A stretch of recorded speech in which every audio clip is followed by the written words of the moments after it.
Hai adik-adik yang baik, selamat berjumpa lagi. Apa kabar? Harapannya kalian semua tetap sehat. Mari kita awali pembelajaran kita dengan doa. Kita satu dalam doa. Dalam nama Bapa dan Putra dan Roh Kudus. Amin. Datanglah ya Roh Kudus, penuhilah hati umatmu dan nyalakanlah di dalamnya api cinta kasih-Mu. Utuslah rohmu, maka semuanya akan dijadikan lagi. Dan Engkau akan membaharui muka bumi. Ya Allah, Engkau telah mengajar hati umatmu dengan penerangan Roh Kudus. Berilah supaya berkat Roh yang kudus itu, kami senantiasa berpikir benar dan bijaksana, serta selalu bergembira karena penghiburannya. Demi Kristus Tuhan dan pengantara kami. Amin. Dalam nama Bapa dan Putra dan Roh Kudus. Amin. Adik-adik yang baik, pada pembelajaran sebelumnya kita sudah mendalami tentang Yesus sebagai pemenuhan janji Allah. Nah, kali ini kita akan mendalami kemanusiaan dan kealahan Yesus. Pastinya kita masih ingat bahwa kitab suci Perjanjian Lama, kitab Kejadian, menegaskan bahwa kita sebagai manusia diciptakan secitra dengan Allah. Manusia diciptakan menurut gambar dan rupa Allah. Bandingkan kitab Kejadian bab 1 ayat 26. Teks kitab Kejadian menegaskan bahwa dalam diri manusia terdapat dimensi jasmani dan dimensi rohani. Kedua dimensi tersebut utuh dalam diri manusia, tidak dapat berdiri sendiri dan tidak dapat dipisahkan. Dimensi jasmani dalam diri manusia nampak dalam kenyataan bahwa pertama manusia lahir dari rahim seorang ibu. Tidak ada seorang manusia pun yang tidak dilahirkan dari seorang ibu. Yang kedua, manusia tentunya memiliki jenis kelamin, entah laki-laki atau perempuan. Yang ketiga, manusia berkemampuan untuk mengungkapkan perasaannya. Misalnya ia dapat marah, sedih, gembira, dan lain-lain. Manusia dapat sakit, dan akhirnya manusia akan mati, dan seterusnya. Dimensi rohani dalam diri manusia nampak dalam kenyataan bahwa manusia mampu untuk mengasihi, manusia itu terdorong untuk berdoa, manusia mempunyai kemampuan untuk mengampuni, dan seterusnya. Memang kadangkala manusia didominasi oleh aspek jasmani sehingga daya untuk mengampuni menjadi redup. Kita sering mendengar ungkapan, saya bukan malaikat. Artinya manusia sering dikuasai oleh daya manusiawi yang sering mengaburkan aspek ilahi dalam dirinya. Adik-adik yang baik, karya penyelamatan Allah bagi manusia melibatkan secara utuh dua dimensi yang disebutkan tadi, yaitu dimensi jasmani atau kemanusiaan dan dimensi keilahian. Keselamatan Allah yang sempurna dalam aspek jasmani dan ilahi nyata dalam diri Yesus. Oleh karena itu, keutuhan manusiawi dan ilahi dalam diri Yesus membuat manusia mengalami keselamatan secara penuh. Yesus itu sungguh Allah, tetapi ia juga sungguh manusia. Baiklah, sekarang kita mengenali Yesus yang sungguh Allah dan manusia berdasarkan kitab suci. Yang pertama, Yesus itu sungguh Allah. Yohanes dalam Injilnya memberi kesaksian tentang asal-usul Yesus. Ia menulis, pada mulanya adalah firman. Firman itu bersama-sama dengan Allah dan firman itu adalah Allah. Firman itu telah menjadi manusia dan diam di antara kita dan kita telah melihat kemuliaannya. Injil Yohanes bab 1 ayat 1 dan 4. Yesus adalah firman yang menjadi manusia. Dalam keempat Injil, baik Injil Matius, Markus, Lukas maupun Yohanes, diberitakan kealahan Yesus dengan kesaksian tentang sabda dan tindakannya. Sabda Yesus menunjukkan bahwa dia adalah Allah.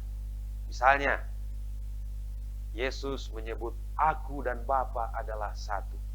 Injil Yohanes bab 10 ayat 30. Kepada Petrus, Yesus pernah berkata, berbahagialah engkau Simon bin Yunus, sebab bukan manusia yang menyatakan itu kepadamu, melainkan Bapa-Ku yang di sorga. Kita bisa melihatnya dalam Injil Matius bab 16 ayat 15 sampai 17. Kealahan Yesus nampak dalam beberapa peristiwa berikut. Pertama, warta malaikat tentang kelahiran Yesus kepada para gembala. Dalam Injil Lukas bab 2 ayat 11 ditulis dengan bagus, hari ini telah lahir bagimu juru selamat, yaitu Kristus, Tuhan di kota Daud. Peristiwa lain, mujizat-mujizat yang dibuat oleh Yesus. Misalnya, penggandaan roti yang direkam dalam Injil Yohanes bab 6 ayat 1 sampai 15. Atau mujizat Yesus menyembuhkan orang lumpuh dalam Injil Lukas bab 5 ayat 27 sampai 32. Dan mujizat lainnya yang dibuat oleh Yesus. Peristiwa lainnya yang menunjukkan kealahan Yesus. Yesus bangkit dari alam maut. Tidak ada seorang manusia pun yang pernah bangkit dari kematian kecuali Yesus. Peristiwa lain, Yesus naik ke surga yang direkam dalam Injil Lukas bab 24 ayat 50 sampai 53. Adik-adik yang baik, meski sungguh Allah, Yesus juga sungguh manusia. Beberapa kenyataan yang membuktikannya. Pertama, menurut silsilah nenek moyang Yesus adalah Abraham. Anda bisa membacanya dalam Injil Matius bab 1 ayat 1 sampai 17. Yang kedua, Yesus dilahirkan oleh seorang wanita. Ia mempunyai seorang ibu, Maria. Injil Lukas bab 2 ayat 1 sampai 7. Ketiga, Yesus itu punya kelamin. Dia itu laki-laki. Yang keempat, Yesus bekerja sebagai tukang kayu. Dalam Injil Markus bab 6 ayat 3 kita menemukan kenyataan tersebut. Yesus itu bisa marah. Kita bisa membacanya dalam Injil Lukas bab 19 ayat 45. Yesus itu merasa sedih. Injil Lukas bab 14 ayat 34 menulisnya. Yesus itu merasa lapar. Injil Matius bab 21 ayat 18. Yesus merasa haus. Yesus mengalami ketakutan. Yesus mengalami kematian, layaknya manusia yang mati. Nah, adik-adik yang baik, sekarang mari kalian menggali dari kitab suci, teristimewa pada bagian Injil, Matius, Markus, Lukas, Yohanes. Kalian mencari kutipan-kutipan yang menunjukkan aspek manusiawi Yesus. Kemudian Anda mencari kutipan-kutipan kitab suci yang menunjukkan aspek keilahian Yesus. Adik-adik yang baik, Yesus sungguh Allah dan sungguh manusia. Dalam diri Yesus, Allah menjelma menjadi manusia. Allah mengambil kodrat manusia untuk menunjukkan bahwa Ia memiliki kasih tak terbatas untuk manusia. Allah yang menjadi manusia adalah Allah yang mau bergaul secara akrab dengan manusia. Ia mau mengalami apa yang dialami oleh manusia, baik suka maupun duka. Allah mau bersolider dengan manusia. Dengan memahami tentang Yesus yang sungguh Allah dan sungguh manusia, kita dipanggil untuk meneladani cintanya. Walaupun Allah, Yesus tidak mau meninggikan dirinya.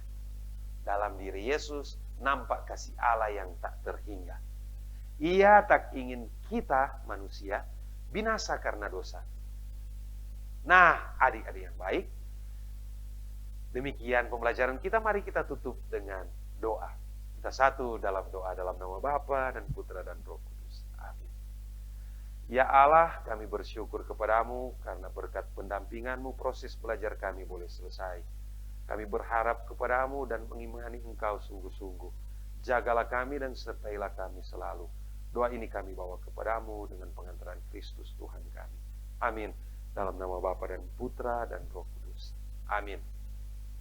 Demikian pembelajaran kita, adik-adik yang baik. Tetap jaga kesehatan Anda. Sampai jumpa pada video pembelajaran selanjutnya.